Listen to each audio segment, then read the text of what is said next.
आइए बच्चों, आपका स्वागत है पर्यावरण की क्लास नंबर 3 में। आज की क्लास का जो टॉपिक है, आज हम लोग अपने पर्यावरण की तीसरी क्लास में हम लोग पढ़ने वाले हैं।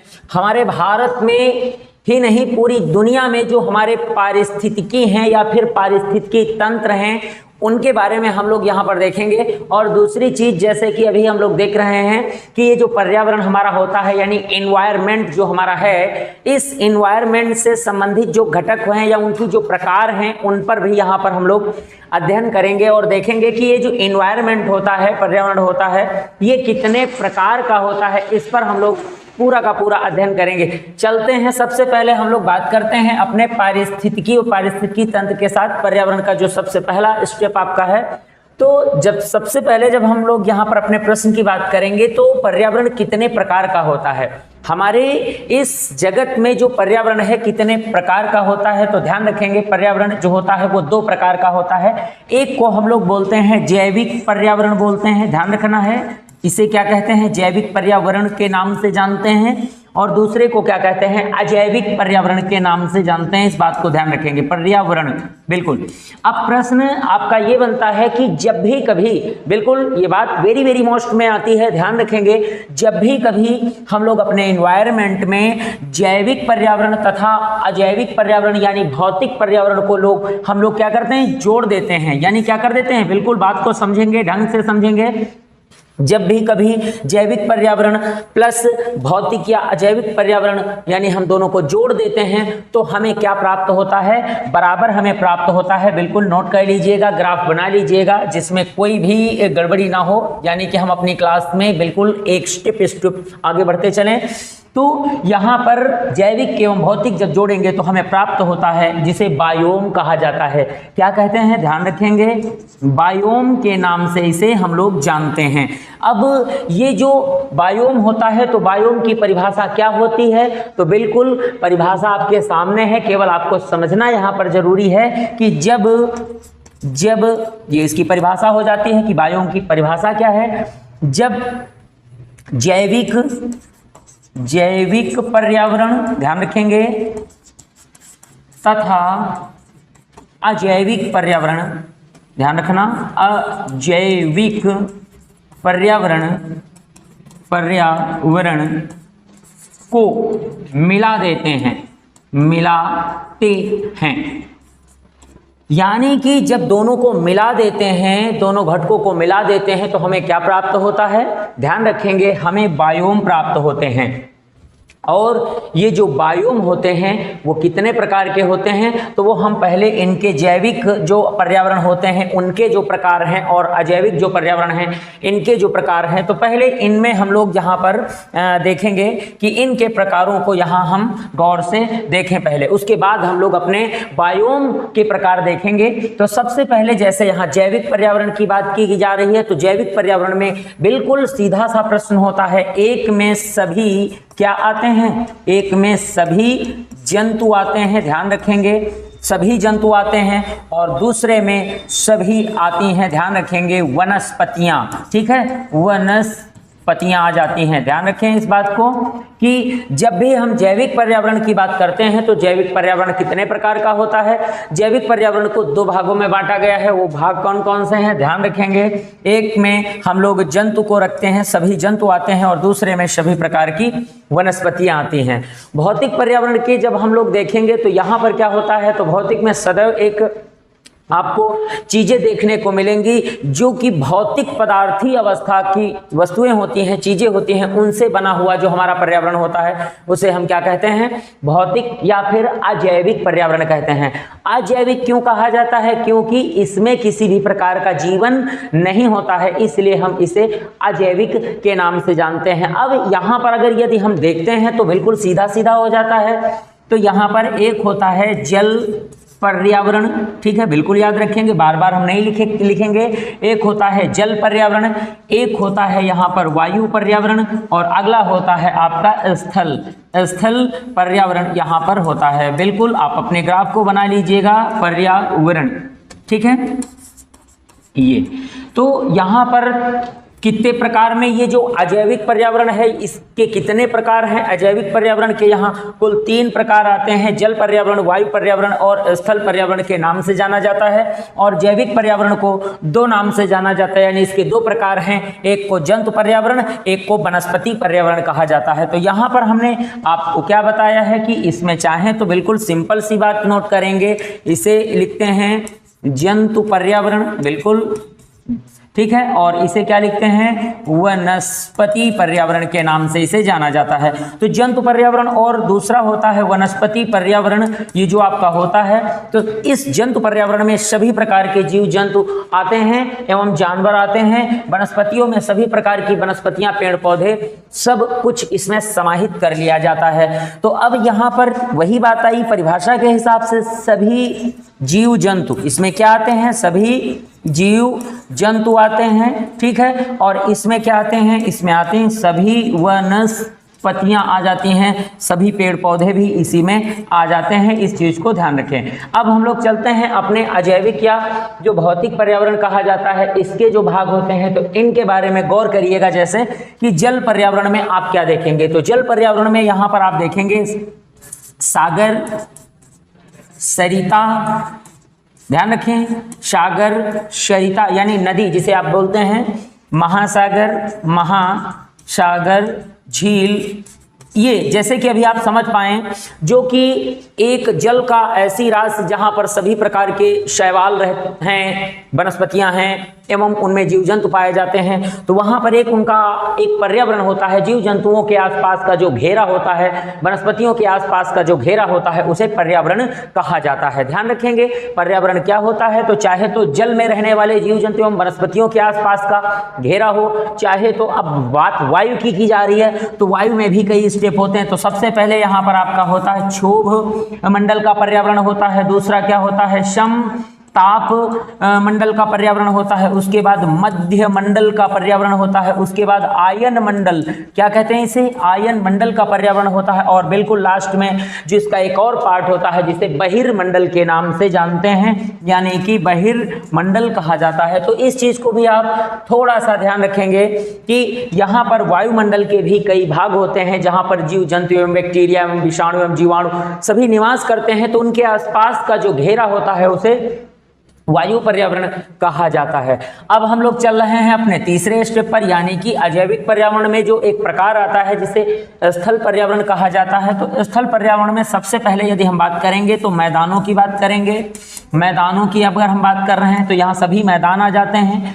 अब सभी मैदानों में से जैसे आपके भारत की ही बात की जाती है तो गंगा यमुना का मैदान, सतलज सिंधु का मैदान, ब्रह्मपुत्र का मैदान, गोदावरी कृष्णा का मैदान एवं पूर्वी घाट एवं पश्चिमी घाट के जो मैदान आपके आते हैं जहां पर सभी प्रकार की फसलें आपकी बोई जाती हैं, उन मैदानों को इसमें रखा जाता है। दूसरी बात करेंगे यहाँ पर मैदानों के साथ पर्वत, सभी प्रकार के भारत में जो पर्वत श्रृंखलाएं हैं वो सारी की सारी इसी अजैविक पर्यावरण के स्थल पर्यावरण में आ जाती हैं। और इसी में सभी पठार आ जाते हैं जितने भी, जैसे कि अपने भारत का सबसे बड़ा पठार दक्कन का पठार है, छोटा नागपुर पठार है, विंध्य का पठार है, मालवा का पठार, इस तरीके से जो भी अपने भारत के पठार आते हैं या पूरी दुनिया के पठार आते हैं उनको भौतिक या अजैविक पर्यावरण में ही रखा जाता है। और अगर स्टेप की बात करते हैं तो यहाँ पर आपके साथ मरुस्थल, मरुस्थल यानी कि जो मरुस्थल होते हैं, जिस तरीके से अपने भारत में थार का मरुस्थल होता है, ये अपने भारत का एक बिल्कुल सबसे विशाल मरुस्थल कहा जाता है जो अपने भारत के राजस्थान एवं कुछ गुजरात की सीमा में तथा शेष कहाँ पर है? पाकिस्तान में फैला हुआ है, उसे हम थार का मरुस्थल कहते हैं। तो जैसे कि अभी हम लोगों ने देखा कि जब भी कभी हम लोग देखते हैं कि जो एनवायरनमेंट होता है ये वास्तव में 2 प्रकार का होता है। एक होता है जो कि सजीव से संबंधित होता है, एक होता है जो निर्जीव से संबंधित होता है। तो एक स्टेप आता है, एक बात आती है कि जब भी कोई जीव जंतु या वनस्पति होगी तो वो कहीं न कहीं जीवित रहती है। तो जीव जंतु या वनस्पति जो होते हैं वो जिस एरिया में, जिस निश्चित स्थान में, जिस निश्चित समय तक जीवित रहते हैं एवं उनके जीवित रहने का स्थान एवं समय का जो आसपास का घेरा होता है उसे क्या कहते हैं? पर्यावरण कहा जाता है, ध्यान रखें। अब वही बात लौट कर आ जाती है जब कभी इसको आप समझें, एक बार इस स्टेप को आप गौर से समझेंगे। जैसे कि यहां पर बात की गई, जब भी कभी ये देखा जाता है कि ये जो आप देख पा रहे हैं कि जंतु पर्यावरण एवं वनस्पति पर्यावरण प्लस इसके साथ ये देखेंगे, ये जो पर्यावरण आप देख रहे हैं इसको जब जोड़ देते हैं, जब भी कभी हम लोग सभी जीव जंतु वनस्पतियां पेड़ पौधे एवं सागर सरिता महासागर झील क्षोभ मंडल समता मंडल मध्य मंडल आयन मंडल बहिर्मंडल तथा मैदान पर्वत पठार तथा मरुस्थल इनको आपस में जोड़ देते हैं तो जो स्टेप तैयार होता है वो कौन सा स्टेप होता है, तो वही पहला प्रश्न आपका सामने आ जाता है कि जब भी कभी जैविक पर्यावरण तथा प्लस भौतिक या अजैविक पर्यावरण को जोड़ा जाता है तो बराबर आपको क्या प्राप्त होता है, बराबर आपको जो प्राप्त होता है वो बायोम प्राप्त होता है। क्वेश्चन बिल्कुल वही है जिसमें परिभाषा में कोई अंतर नहीं होना चाहिए, क्योंकि अगर एक भी स्टेप का अंतर हुआ तो आपकी जो है भाषा गलत हो सकती है। ध्यान रखें, ये बात आपको अच्छी तरीके से समझ में आई होगी कि ये जो एनवायरनमेंट होता है, एनवायरनमेंट को कैसे समझा जा सकता है, उसके प्रकार कितने होते हैं। तो वैसे तो 2 प्रकार होते हैं, मगर उन 2 प्रकारों में भी अलग अलग स्टेप हैं जिनके अपने अपने 2 प्रकार और हो जाते हैं। तो इनमें 2 प्रकार और हो जाते हैं, अजैविक में कितने प्रकार हो जाते हैं, बात आपको अच्छी तरीके से समझ में आई होगी। अब हम लोग चलते हैं अपने इसके अगले स्टेप पर चलते हैं। जैसे कि अभी हम बात करें कि इसके बाद हम अपने पर्यावरण में देखते हैं कि हमारे जो पर्यावरण के क्या होते हैं, संघटक होते हैं। क्या बोला जाता है, पर्यावरण के संघटक के नाम से जानते हैं, कंपाउंड, जिसे वास्तव में अगर देखा जाए तो अगर दोनों की कंपेयरिंग की जाए तो ज्यादा अंतर नहीं होता है। यहां पर हम लोग देखेंगे पर्यावरण के संघटक, बिल्कुल गौर करेंगे, यहां क्या हो जाता है, पर्यावरण के संघटक, इसको कहते हैं संघटक, बिल्कुल। अभी जैसे एक बात की जा रही थी, केवल पर्यावरण एवं पर्यावरण के संघटक में ज्यादा अंतर नहीं होता है, थोड़ा सा अंतर होता है। इसमें एक स्टेप बढ़ जाता है, इसमें जो ऊर्जा संघटक होता है केवल ये बढ़ जाता है, बाकी की सारा का सारा मैटर वही होता है। तो यहाँ हम लोग क्या बोलते हैं इसे, कंपोनेंट ऑफ एनवायरनमेंट, क्या बोला जाता है, कंपोनेंट ऑफ एनवायरनमेंट के नाम से इसे हम लोग जानते हैं। और इसके कितने भाग होते हैं, तो ध्यान रखें, ये इनके संघटक कितने प्रकार के होते हैं, बिल्कुल इसे ध्यान रखना है। ये होता है कुल 3 प्रकार का होता है। ये कितने प्रकार का होता है, ये 3 प्रकार का होता है, इस चीज को ध्यान रखें। जैसे कि अब हम पहले अपने उसी तरीके से देखेंगे। सबसे पहले ऊर्जा संघटक को यहां देखेंगे। आपके पास क्या होता है, ऊर्जा संघटक होता है, और उसके बाद कौन सा, जैविक संघटक एवं अजैविक संघटक। यानी वही स्टेप आपको पुनः देखने को मिल जाते हैं, जो एनवायरनमेंट के प्रकार थे वो यहाँ संघटक में भी दिखाई देते हैं, बिल्कुल। जैसे कि जैविक एवं अजैविक संघटक, तो इसको क्या बोलोगे, इसे बोलोगे जैविक संघटक कहते हैं, ठीक है, क्या कहते हैं, संघटक कहा जाता है। और इसे अजैविक संघटक कहा जाता है। ये जरूर ध्यान रखें, गलती नहीं होनी चाहिए, क्योंकि अगर एनवायरनमेंट आप पढ़ रहे हैं तो वहां पर एक जैसे फिगर, एक जैसे कुछ बातें होती हैं जहां कंफ्यूज हो सकते हैं। तो आपको पता चला होगा कि बायोम किसे कहा जाता है। जो बायोम होते हैं वो क्या होते हैं, बायोम ऐसी चीज होती है जिसमें सजीव एवं निर्जीव का जो एक आपसी संबंध होता है उसे बायोम कहा जाता है। यानी कि सजीव जो होते हैं जैसे पेड़ पौधे एवं वनस्पतियां होती हैं, तथा उसके बाद पर्वत, नदी, झरने, पठार, रेगिस्तान, ये जो सारी चीज़ें आपको देखने को मिलती है, जब उनका एक आपस में कंपेयरिंग होती है और वो आपस में जो संबंध बनाते हैं और एक स्थान पर निश्चित समय तक के लिए जिंदा रहते हैं, वो उनका एक अपना बायोम होता है, जिसमें कोई भाई देखें। अब आगे इसी हिसाब से हम लोग चलते हैं।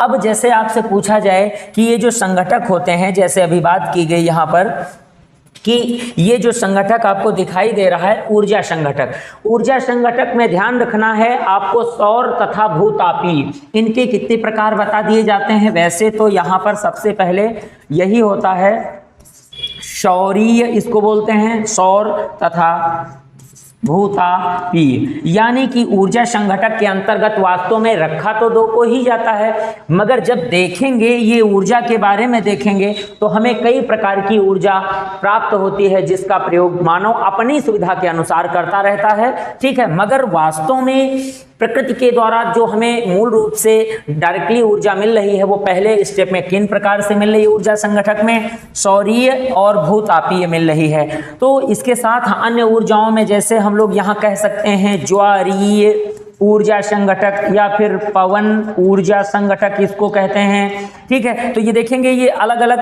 आपको स्टेप, और उसके बाद तापीय बोलेंगे, तापीय ऊर्जा संगठक, और उसके बाद भी आप चले जाएंगे तो हाइड्रो पावर जो आपकी होती है यानी जल ऊर्जा संगठक जो आपकी होती है। तो जैसे कि यहाँ देख रहे हैं कि ऊर्जा के तो प्रकार बहुत सारे हैं, मगर वास्तव में जब हम अपने पर्यावरण के संगठक पढ़ते हैं यानी कंपोनेंट ऑफ एनवायरनमेंट पढ़ते हैं, तब हम लोग ये देखते हैं कि ऊर्जा के संगठक में केवल हमें पहले स्टेप में यही दो को रखना होता है।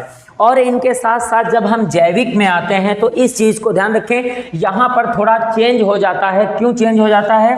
क्योंकि इनमें 3 स्टेप हो जाते हैं। यहाँ पर सबसे पहले रखते हैं पादप संगठकों को, पादप, क्योंकि यहाँ पर स्टेप आप देख पाए हैं ये होता है पादप संगठक होता है, दूसरा जंतु संगठक होता है। क्या होता है? जंतु, इसको हम जंतु संगठक कहते हैं, और तीसरे को सूक्ष्मजीवी संगठक कहा जाता है। यानी कि तीसरा जो होता है वो क्या होता है? सूक्ष्म जीवी, इसको बोलते हैं सूक्ष्म जीवी संगठक के नाम से जानते हैं। ये बात जरूर ध्यान रखें, सूक्ष्म जीवी संगठक इसको कहा जाता है। जैसे कि अभी बात की गई जैविक संगठक में 3 आते हैं, और 3 कौन कौन से हैं? पादप संगठक, जंतु संगठक और सूक्ष्म जीवी संगठक। जैसे कि इन्वायरमेंट में हमने पढ़ा था तो उसमें 2 बातें हमको देखने को मिली थी, नंबर 1 पादप और नंबर 2 जंतु। मगर इस बार हम लोग कंपोनेंट ऑफ एनवायरनमेंट पढ़ रहे हैं, इसलिए आपको यहां पर दोनों बातों में कंपेयरिंग करके पढ़ना, जिसमें गलती नहीं होनी चाहिए। यहां पर मैं 90% देखता हूं कि बच्चे गलती कर जाते हैं, सोचते हैं कि नारे ये वही तो है। बिल्कुल नहीं, अगर वही होता तो फिर क्यों ये अलग अलग पढ़ा जाए? ये अलग अलग बातें होती हैं, ध्यान रखेंगे बिल्कुल। अब यहाँ पर जो जैविक संगठक होते हैं बिल्कुल 3 होते हैं, ऊर्जा संगठक में केवल 2 को माना जाता है, जबकि अभी आप देख पा रहे थे हैं तो बहुत सारे, मगर 2 को ही हम अपने एनवायरनमेंट में रखते हैं, इनके संगठक में रखते हैं। अब हम बात कर रहे हैं अपने कौन से संगठकों की?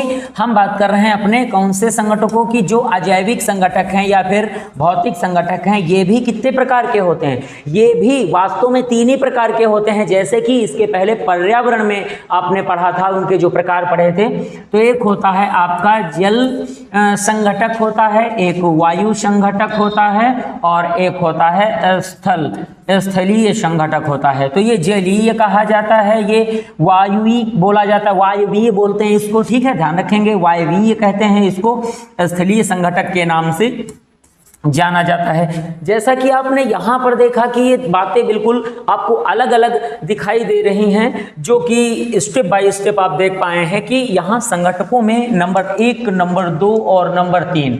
मगर जब आपने क्या पढ़ा था, यदि आपने देखा है, यहाँ पर एक बार देख लीजिएगा, जब आपने पर्यावरण पढ़ा था तो पर्यावरण में एनवायरनमेंट में आपने इसके 2 ही प्रकार पढ़े थे। कितने प्रकार पढ़े थे? केवल 2 प्रकार पढ़े थे, और 2 प्रकार हैं कौन कौन? जैविक पर्यावरण और भौतिक पर्यावरण।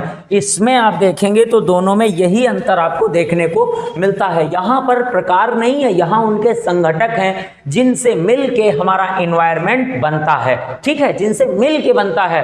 मगर कितने प्रकार का बनता है? तो 2 प्रकार का बनता है। किन से मिलकर बनता है? तो यहाँ 3 प्रकार के संगठकों से मिलकर बनता है हमारा 2 प्रकार का एनवायरनमेंट। कौन कौन होता है? तो एक जैविक प्रकार का होता है, और नंबर 2 अजैविक या भौतिक प्रकार का होता है।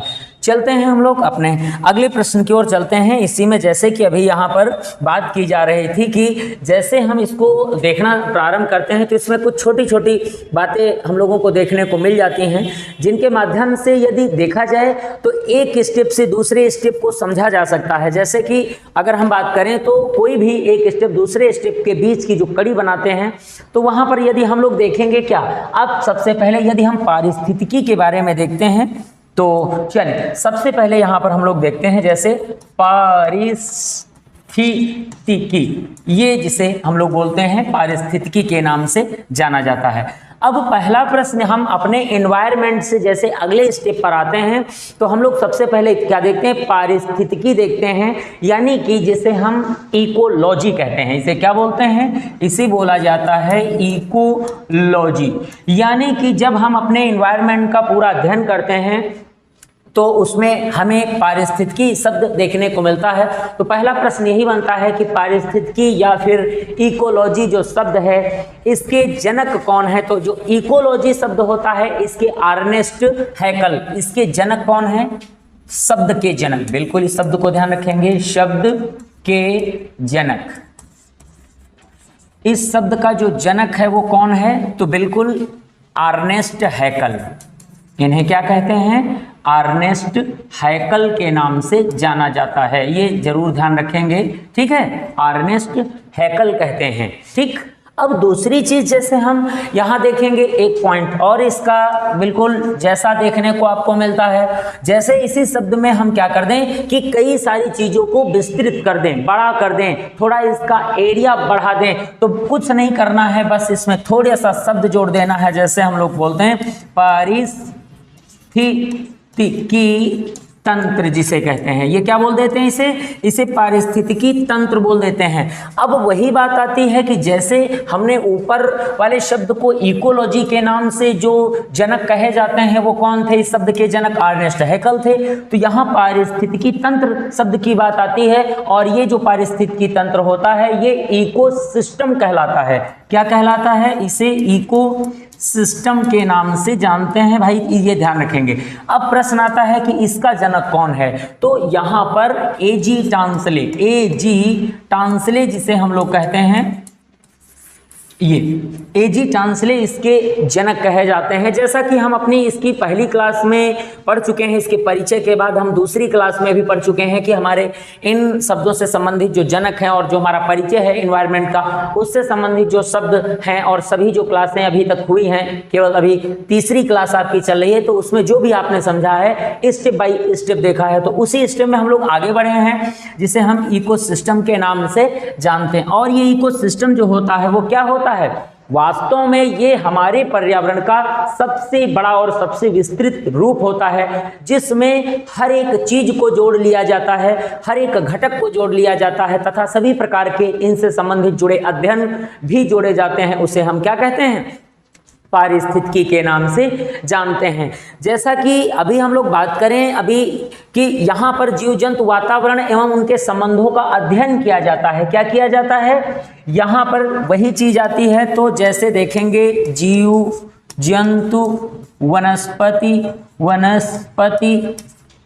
इनके बीच में, यानी बीच के बीच का संबंध, के मध्य का संबंध होता है, संबंधों का अध्ययन करना,